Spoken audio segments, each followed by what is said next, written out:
So after reviewing all of your comments, as well as my own thoughts last night, I've gone and done the number one fantasy rule and changed my team. Not by much, just a few tweaks here and there, but I thought it would be best to share with you guys, especially some of you actually had an impact on my thinking. So here you can see my starting team, not too dissimilar from my first attempt. To start off, I've changed Johnny Gray with Paul Willemse. This was done on the basis that I needed another strong French pack player in my side, and also forced upon me due to the other picks later on.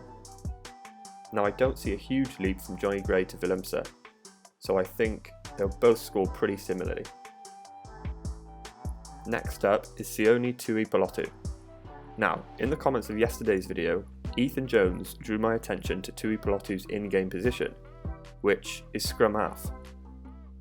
Awfully strange, seeing as though he's a tough, hard-hitting centre. But I was struggling with my 9 picks. For me, it was Harry Randall or Dupont. Randall took up an English position, which I have filled elsewhere, I think for the better. And Dupont is in a tough game against Ireland. So I thought, why not take a punt on a centre as a scrum half? It's slightly risky as Scotland have Cam Redpath on the bench, but for excitement purposes I've switched to Tuipulotu. Let me know down in the comments what you think of this really strange pick. So this has then freed me up for another England spot, and I've gone with Joe Marchant.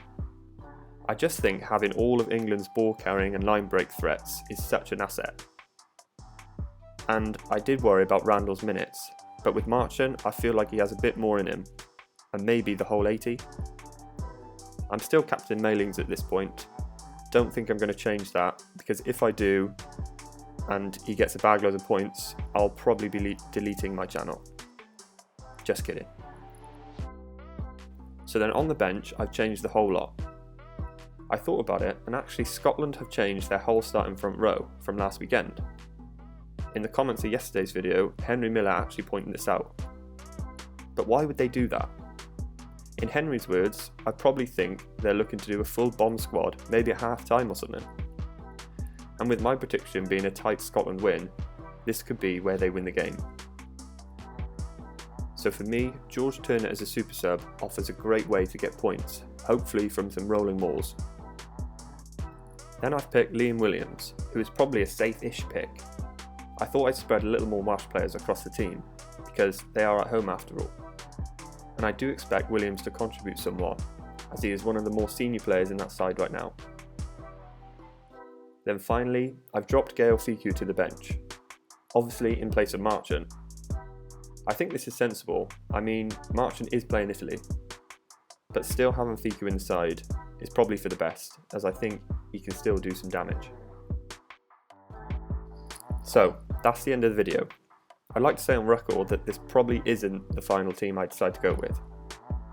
I always say that you shouldn't keep changing your mind in fantasy, because you will come to regret it if the players you took out perform better. But it's all for fun, and I hope these lot can do a job for me.